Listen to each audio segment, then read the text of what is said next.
new standards of interoperability for nations within NATO, and this is a deal that will make defence an engine for growth in both our countries, supporting thousands of jobs for many years to come.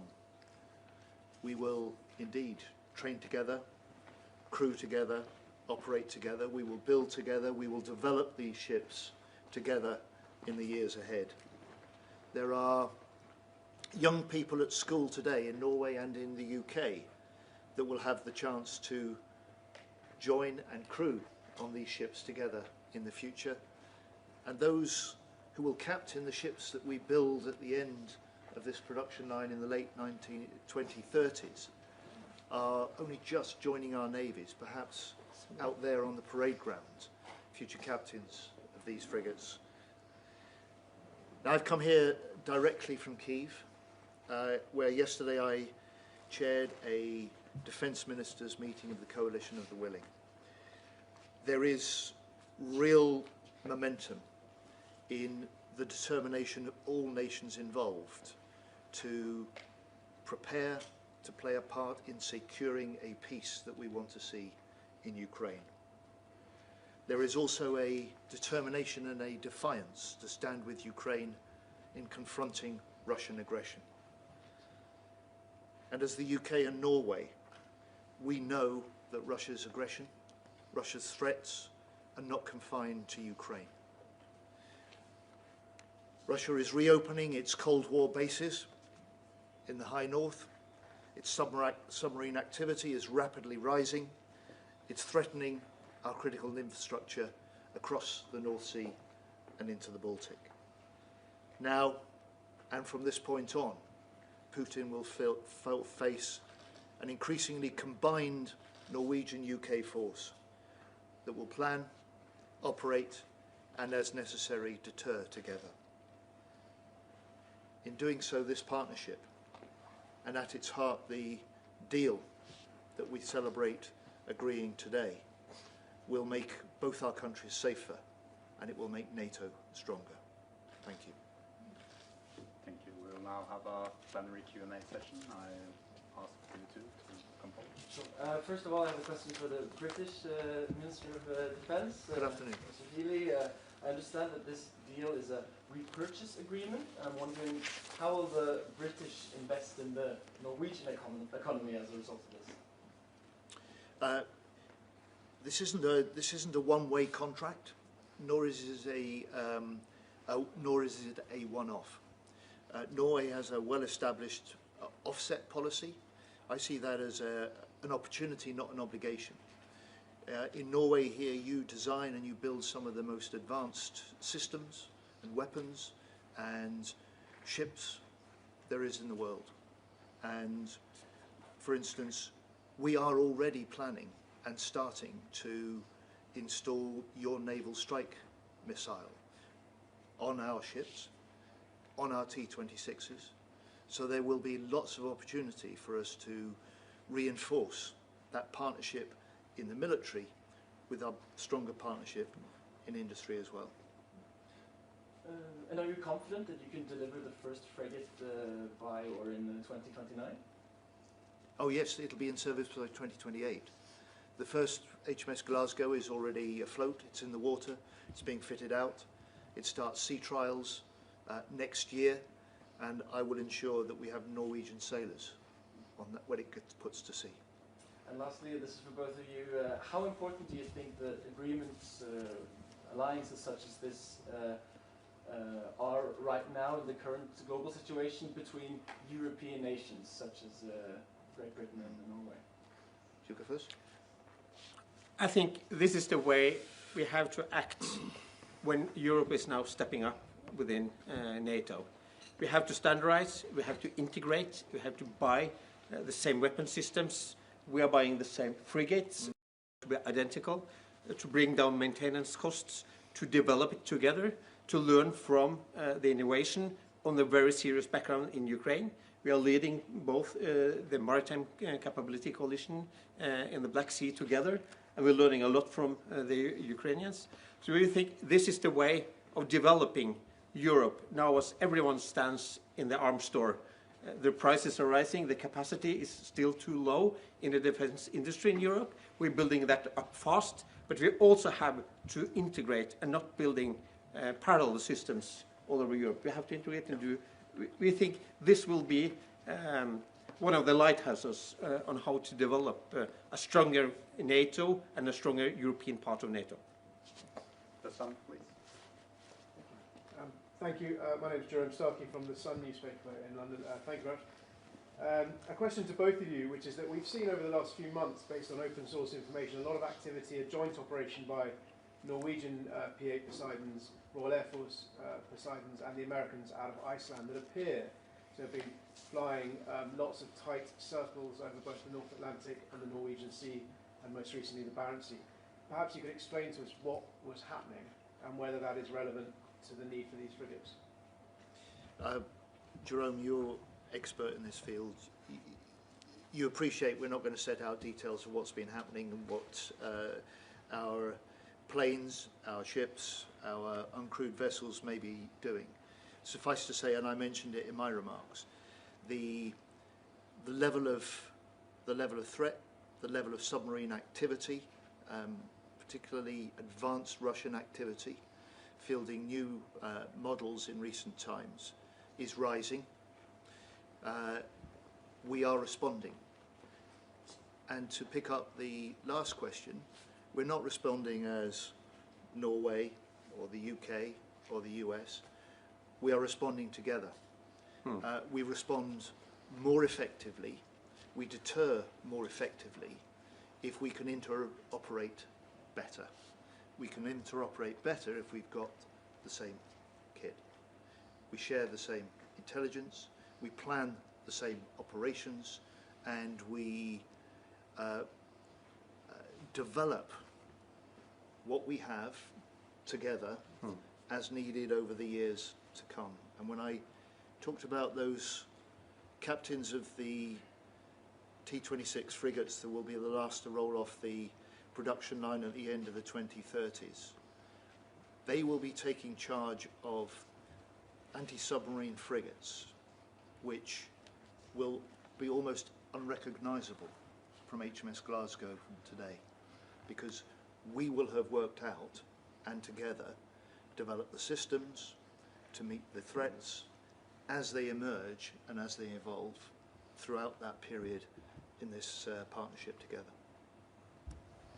Nothing much to add, but I can say that we experience now that our allies, they are more common here in operations together with us in Norway. We have a continuous operation to look after the submarines, to look after the nuclear capacities at the Kola Peninsula, which we are NATO's eyes and earth and ears in the north, and we do that job together with our allies. So we show the capabilities, we show that we are integrating more, and we're doing this together as an alliance.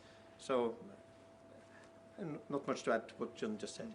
Quick follow-up, have you got a name yet for your first hull? No, we haven't. I guess, and you know, that will also always, the big discussions always ends there. So I guess we will have to decide. We have had the Oslo class, and we have now the Nansen class. So I guess we will have a huge discussion about that. Thank you. Now, Forsvarsforum, please. Yeah, my name is Sunniva Kolas. I'm from Forsvarsforum, or the National Defense magazine. First for Defense Secretary Healey. Following the announcement this week, certain Norwegian naval experts have voiced some concerns about the air defense system on the Type 26. Is it set in stone that the systems will be the same, or is there any room for adaptations on the Norwegian frigates? For me, the answer is quite simple. Our air defence systems on the British warships have been battle tested in recent months in the Red Sea. We know they work. We've proved they work. But as far as the Type 26 programme goes, we will develop those missile systems. We'll do that jointly with Norway from this point on. And we'll develop those missile systems as we will with every other part of the ship, from its radar, to its operating data capture systems. We'll do that as we need to, as we go along, and we'll do that together. And the crucial thing is that we will be building, developing, crewing and operating a fleet of 13 anti-submarine warships for the North Atlantic and High North, instead of for the UK looking to build and operate a fleet of 8. And to follow up on that for Sandvik, så jeg tar det på norsk. Det ekspertene har klaget på, det at det mangler dette området luftvernet. Det tenkt at vår nye fregatter skal ha det, eller skal det for eksempel dekkes opp av andre kapasiteter? Det tenkt at fregattene utelukkende skal seile i en styrke, eller hvordan har dere tenkt rundt det? Altså, det er et langt og et kort spørsmål. På det lange tror jeg ikke vi har tid til her. Men vi har luftvern en del av langtidsplanen. Der det snakk om langtrekkende luftvern. Der det foreløpig 2 som ligger i langtidsplanen, og så det også da styrke med flere, med dobling av antallet NASAMS som ligger inne. Så lærer vi av Ukraina-krigen. Vi vet at luftvern blir viktigere, men fregattene jo ikke kjøpt primært for å være områdeluftvern nær de norske byene. Og de fregattene har kapasiteter til å klare seg selv, men i en eskalerende situasjon så vil det jo være en flåte. Det vil jo ikke være sånn at vi plutselig ut av intet blir overfalt av en annen aggressor. Det vil være en eskaleringsstige. Da vil våre fregatter være omgitt av allierte som vil være på plass, og da vil det være kapasiteter som kan beskytte dem. Men det tilstrekkelig avskrekking i de fregattene til daglig virke. Og så må vi huske, vi bygger oss nå tettere sammen med Britene, vi vever oss tettere sammen i NATO. Hele Europa ruster opp, vi har fått Sverige og Finland inn i NATO. Vi gjør det for å unngå krig. Vi forbereder oss på krig for å unngå krig. Så vil disse fregattene være helt avgjørende i jakten på ubåter, som en av de største truslene, både i Gulfgapet og i hele Nordsjøen. Ikke minst når det gjelder alt som ligger under terskelen for krig, også trussel mot undersjøisk infrastruktur. Og nettopp der så fyller vi rollen vår i NATO, der fyller vi NATO-oppdraget, så gjør vi det utifra norsk og britisk sikkerhet, sammen med dem i større grad. Samtidig som vi også vet at flere også allierte til stede her. Så vi kan ikke se det her, vi kan ikke se norsk forsvar og norske forsvarskapasiteter isolert hver for seg, det opererer i hele, og så fant Norge ut etter 2. verdenskrig at vi må ha venner, og vi har vært medlem av NATO siden da. Sorry for Norwegian. No. And you know, you have to learn that now. This is Norway. We're going to integrate so much, you have to learn Norwegian. There's a challenge. Okay, thank you, ladies and gentlemen. That concludes the press conference. For the ones who have arranged for or agreed for a one-to-one interview with Tore Sandvik, we can take that now. Thank you. Thank you. We'll just have a photo with the Navy chief. Yes, of course. Okay. Where?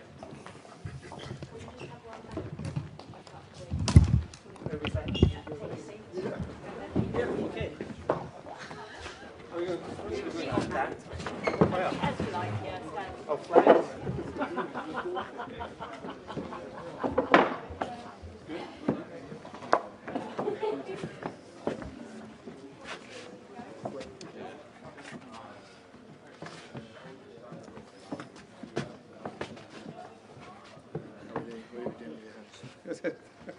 Always where to put your hands.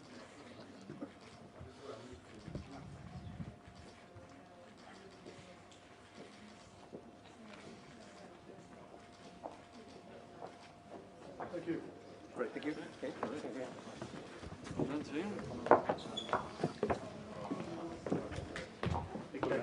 Ja, nå organiserer du. Ja. Han som skulle ha med John Norway. Ja, de må separate session.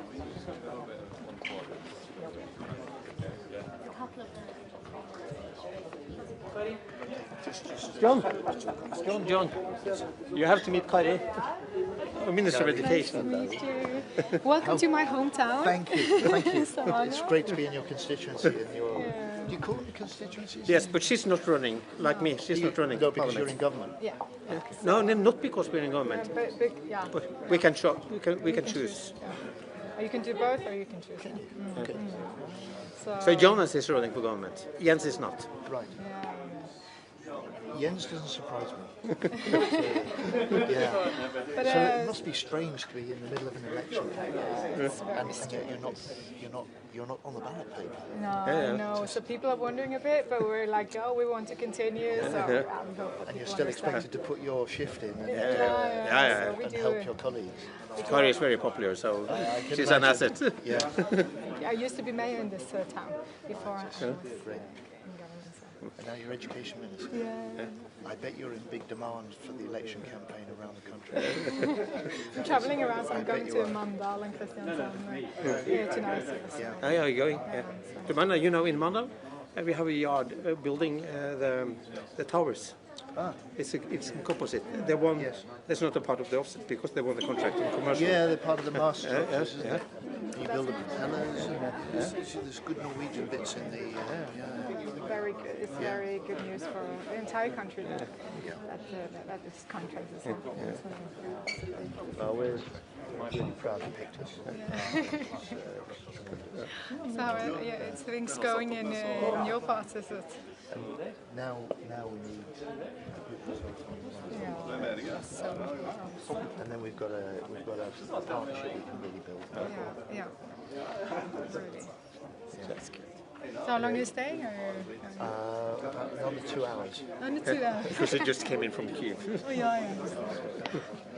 But I really like the part you were saying about the young ones who are actually going to... Especially here. Yeah. You'll feel it in this town. So everyone who's going into Navy is coming here as recruits. So it was actually going to be deleted, all this this camp, but then it was suddenly the biggest in Norway, and now it's going to use. I think it's 1,200 4 times a year coming here as conscripts. And I really like the system you've got.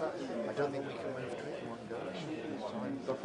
I almost said it at lunch actually. And as an education minister,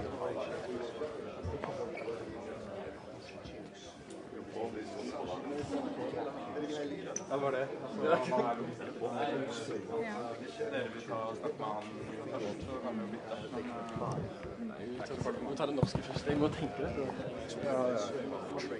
yeah.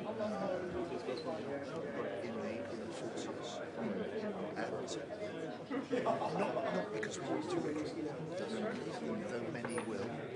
It's because we want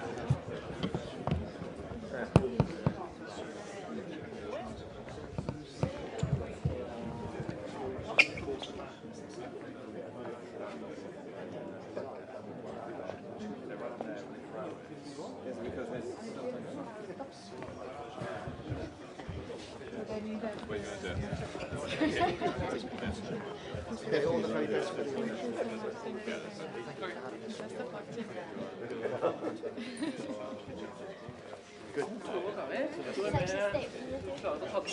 Ønsker dere velkommen til dette intervjuet, holdt jeg på å si. Du vet jo, han kan alt om forsvarsdetaljene, så kan jeg si litt om Mandla-leiren, eventuelt som er Norges største rekrutt. Ja, med deg så blir det stup og skyt for min del, altså. Og så blir det jo... Jeg kommer et spørsmål til. Ja. Så er det jo det som han sa.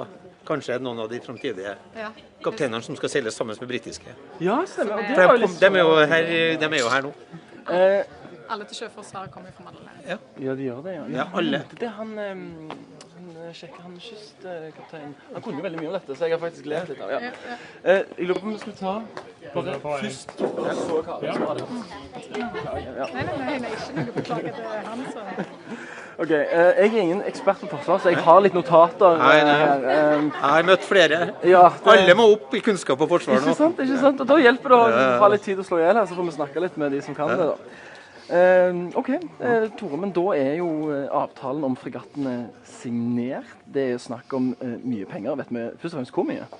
Altså, det er mye penger, og så skal vi nå inn i forhandlinger med Britene, og så er det lang periode vi skal både implementere, få de skipene her på, og ikke minst, det viktigste, de skal leve i flere 10 år. Så det vedlikeholdsavtalen, levetidskostnadene, er jo det som er virkelig stor knyttet til det her. Dette er et stort skift for Norge å integrere seg så tett med en partner. Vi har gjort det før med Tyskland på ubåt, men dette er enda større ved å gjøre det med Britene på fregatt. Så er dette en gjenkjøpsavtale, og det skal komme ganske mye penger inn i norsk økonomi. Her i Stavanger for eksempel, så har Rosenberg Verft, de har varslet at folk sies opp. En trenger prosjekter. Hvordan vil disse pengene komme oss i Norge til gode, de som britene da skal gi tilbake til oss? Det vil komme på mange måter. Det ene den spisse enden, altså det på direkte forsvarsanskaffelser, som jeg allerede nevnt, med NSM, som da sånn det angrepsmissiler for Sjøforsvaret. Men så vil det også komme knyttet til torpeder, og så vil det komme kanskje på det viktigste når det gjelder standardfartøyer. Norge skal i tillegg bygge 28 standardfartøyer for kystvakta, både det som går nær kysten og det som skal være havgående. Det kommer til å være en gigantkontrakt som skal gå på norske verft, det har Stortinget bestemt. Og der det gjenkjøp ikke minst knyttet til det. Det en av de store tingene av det. Og så det som jeg sa da, levetidskostnader. Dette skal vedlikeholdes over mange år, det skal videreutvikles over mange år, fordi at dette fregattene kommer til å utvikle seg med teknologisk utvikling, med nye trusler, og der det også store muligheter for norsk industri, men også for norsk eksportindustri, for Storbritannia verdens 5. største militære marked. Men sånn at, nå skal jo disse bygges rett over fjorden i Glasgow, har jeg skjønt. Kan deler av de også bygges langs norskekysten? Det noe dere kan snakke med britene om? Nei, fregattene skal bygges i Storbritannia, men på vedlikehold og på videreutvikling så vil det kunne komme kontrakter. Ikke minst på vedlikehold for å holde flåten operativ, så vil også norske verft komme til å bli involvert. Men det ikke minst knyttet til standardfartøyer, gjenkjøp der, som vi ser store muligheter for norske verft. Også ha et eksportmarked i tillegg til de 28 som skal bygges til Norge alene, så kommer det til å være jo målet der at det skal bli en stor eksportindustri også. Det jo klart at med så store investeringer så de kommer jo under lupen, og her har det kommet kritikk fra spesielt 2 hold. Det ene kan begynne med det militære. Det var norlogskaptein Tor Ivar Strømme, heter vel han, som kritiserte de britiske versus de franske fregattene, at de ikke er i stand til å forsvare seg selv. Det høres jo veldig urovekkende ut, spør du meg. Det her fregatter som fullt i stand til å forsvare seg selv. Så vil det være sånn at du må utvikle også forsvarssystemene på fregattene. Men de skal jo ikke operere alene, og i hvert fall ikke i en situasjon der noen begynner å skyte på dem. Da vil det jo være en eskaleringsstige. Det ikke sånn at vi plutselig blir angrepet av Russland ut av det blå. Vi kommer til å ha etterretning, vi kommer til å ha en eskaleringsstige som gjør at om det eventuelt skulle gå så galt, så vil de være omgitt av en flåte med massevis av destroyere og andre kapasiteter som vil kunne beskytte dem. Ikke minst også det vi har i lufta fra Norge. Så disse fregattene vil være trygge for å gjøre den oppgaven de skal gjøre i fredstid, og være avskrekkende. Og ikke minst da det veldig gode fregatter når det gjelder å jakte på ubåter. Når det sagt, Frankrike leverte veldig godt tilbud. Det gjorde også Tyskland og USA. Og vi ønsker også at de landene skal lykkes med sine fregattprogrammer. Det styrker hele alliansen. Og den andre kritikken har jo gjeldt israelsk produserte komponenter eller deler. Er det aktuelt å be om eller å bytte ut de delene med andre, all den tid noen av selskapene svartlista av for eksempel oljefondet? Altså, et av hovedpoengene med anskaffet, med et strategisk partnerskap, at vi skal ha helt like fregatter. Altså de skal være identiske. Og da blir det, hvis vi nå begynner å bytte enkeltkomponenter med risiko for prisøkning, for svekket ytelsesevne, og ikke minst å gjøre det vanskelig å ha felles vedlikehold, så det en feil ende å starte i. Så vi har ikke planer om det. Men regjeringen har tatt feil i vurderinger rundt israelske selskaper før. Det har vi jo nylig sett. Føler seg trygg på at dette her kan stå om for eksempel situasjonen i Israel og Palestina vedvarer i 2 år til? Altså, vi må understreke at vi lever i en farligere verden. Situasjonen svært alvorlig. Det økt russisk aktivitet både på havoverflata og når det gjelder trussel mot undersjøisk infrastruktur. Dette handler om Norges sikkerhet. Vi må kjøpe de beste fregattene for Norges sikkerhet for å ivareta norsk sikkerhet. Vi skal gjøre det sammen med britene, vi skal integrere oss sammen med britene. Da må vi ha helt like fregatter. Så det vårt utgangspunkt for denne kontrakten. Helt til slutt, Tore. Vi har jo en regjering eller en president i USA som ofte uttaler seg om ting. Har du hørt noe fra Trump om at amerikanerne ikke ble valgt? Ikke hørt noe fra Trump, og forsvarssamarbeidet med USA svært tett. Det skal fortsette. Akkurat nå så seiler norsk fregatt sammen med amerikansk hangarskipgruppe langs norskekysten, verdens største hangarskip, Royal Ford. Så det høy aktivitet fra amerikanerne i våre nærområder, samtidig som en norsk fregatt nå faktisk også i Stillehavet sammen med en britisk hangarskipgruppe. Så vi integrerer oss, og vi trygge i NATO. Derfor så samarbeider vi så tett med våre allierte, og det skal vi fortsette med. Takk skal du ha, forsvarsminister Tore Sandvik. Nå bare kommer vi videre, det jo ikke direkte, så... Ja. Kunne vært direkte, det var jo veldig bra. Ja, det ble gjort veldig sånn, som om det var direkte. Jeg glemte faktisk litt, ja. At det ikke var det. Når man ikke kan det, så stiller man jo grundig, mer spørsmål. Det er viktig at de var så grundige, men... Jeg synes du hadde veldig gode spørsmål også på den plenary. Synes du det? Ja. Jeg følte meg litt sånn corny, for så kom jo han fra The Sun og stilte et sånt spesielt spørsmål med et sånt skip, så det... Ja, det var jo tydeligvis pågående og aktivitet. Ja, det var noe som de var litt opptatt av, ja. Hei, så er det. Karin Nessa Nordtun.